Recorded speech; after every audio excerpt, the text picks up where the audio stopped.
Hi everybody, welcome back to Cooperative Gardening with Molly and Kate. I'm your host for this particular video, Molly Brown. I'm with Cornell Cooperative Extension, 4-H youth educator, and I'm so excited to have you back with us. Today, we are talking potatoes and poop. That's right, guys. We're talking potatoes and poop. We're gonna plant our potatoes in the ground because they are a cold hardy vegetable, and they can go into the ground if it gets below 25 degrees or so. We're going to throw a tarp over this amazing potato box that we have built. We're also going to experiment with some potato buckets and try the difference between the two. I'm really excited to see what the difference is between the two growing techniques and to share that with you. I know a lot of people have had some success with growing potatoes, some downfalls with growing potatoes. We're going to experiment with both of them. We're also going to talk poop. I know that's a normal kind of conversation that I have at, a weekly dinner. I'm just kidding. But I am fortunate enough to live in a poop factory. Go ahead, give them a tour of the poop factory. We've got chickens, folks. We've got horses, and we've got donkeys. You know what they create? A lot of poop. And you know what poop's good for? Gorgeous soil. And I'm really lucky. So today we're going to talk a little bit about soil and manure and what different kind of animals are good for different kind of manures and vegetables. We're doing all the nitty-gritty details, and I'm excited about that. So this is my garden, and I'm excited.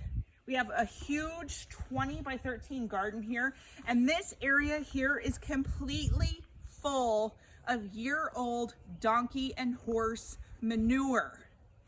That's what I'm talking about, folks. Utilize the poop machines that we own and make a beautiful black gold dirt.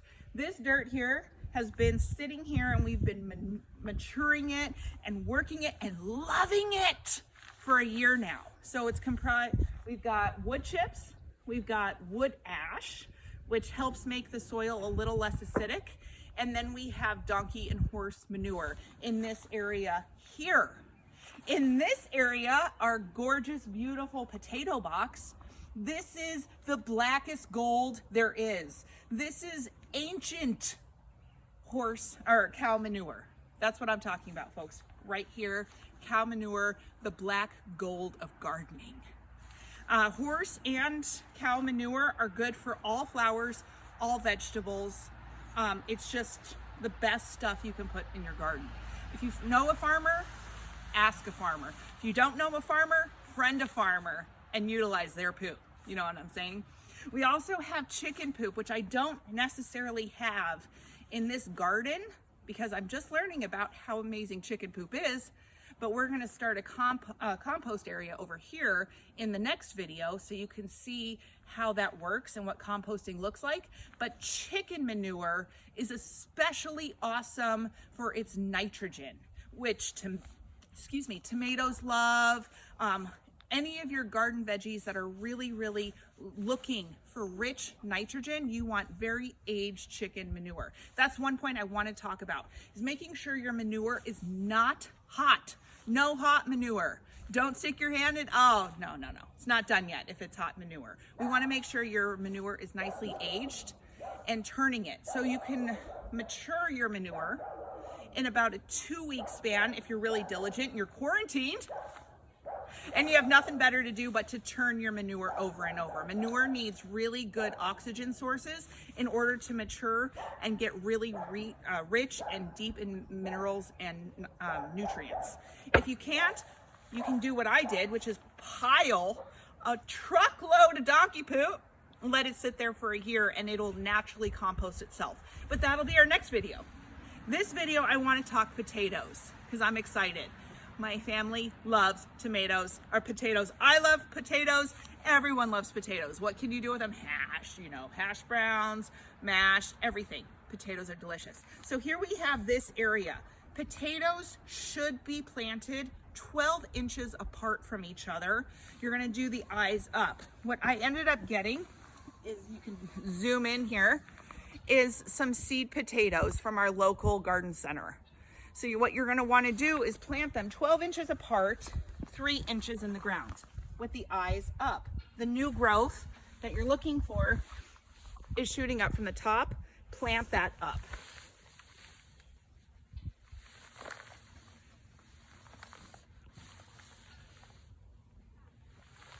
And what we're going to end up doing is we're going to hill our potatoes or make a mound of soil over the top of them. Cover them up. Nothing like a handful of poo. Just kidding. Cover them up, bury them. And when you start to see the shoots coming up from the top, we're going to add more soil to the top of it, add another board, and wait for the shoots to grow higher, and then add in more soil and another board until it's, well, we're going to see how high it goes. I'm not sure if it's going to go all the way to the top. That's a lot of soil, but we'll kind of experiment with that. In the buckets, we have 5-gallon buckets. Get them at Home Depot, anywhere, and we've drilled some holes in the bottom. Make sure that you have proper drainage, or else you're going to get moldy potatoes. So a 5-gallon bucket will house about 3 potatoes. You want to just go ahead and stick them in here, and we'll end up covering them up with dirt. And as we see more the greens growing from the top, then we'll end up covering them with more dirt. The nice thing about growing them in the buckets is if it does frost outside, it's not going to frost through the bucket. So you can start these potatoes really early in the season, early February even if you wanted to, because they're safe inside the buckets. So that's what we have going on with potatoes. I'm really excited to show you what's been going on with the seeds that you guys helped me plant last week. So why don't we take a pause? We'll head to the seeds and I'll show you what's going on with them. All right, welcome to my homey and cozy basement. Anyway, this was the best place for our lifestyle to set up my seed making machine. So check out the setup. Here it is. We use good old baling twine because why not reuse, recycle, and repurpose, right guys? I only had one growing light, so what I did is I wrapped the light with tin foil. That way it was reflective and was getting all sides of the seeds. Let's check out what's going on in here. Hey friends! Look at this lovely action going on. Look at this. So, we planted all of these on March 30th. It is now April 7th. We've got quite a bit of germination going on with our lettuce. Our peas are starting, our zucchini is starting. Snap peas are starting. The cilantro is just starting, which is exciting. Nothing yet from the chives. And so what we're going to end up needing to do is to raise our grow lights up just a little bit, because the lettuce is touching. And so with this system, it's nice because I can raise this side higher and leave the other side down. Hi, sweetheart, do you want to come see the seeds? On the other hand, here is our window herbs. And you can see, you can get down in there. Here's our basil that's starting to grow right down in there and all the way over here. We've got our sage starting to grow here. And that's about it for our window ones, but I'm excited to see that they're growing nicely in the windows. So I've watered them once, but I've been teaming up with our awesome master gardeners who are sitting by waiting for you want to see the seeds? Look at this. Look at that. Isn't that awesome? Isn't that exciting? It makes me want to do a dance too. So chautauquamg@cornell.edu. No baby chicks in there, but we do have baby plants. Isn't that fun?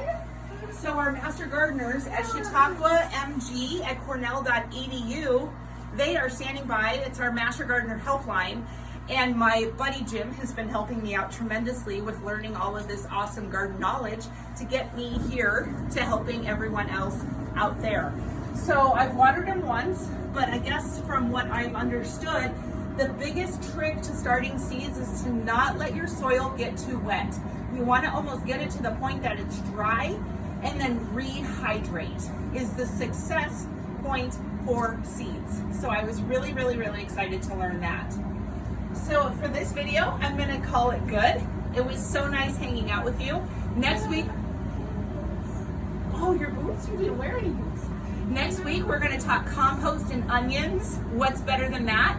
Please check out Kate later on this week. She's got some exciting hydroponic stuff going on.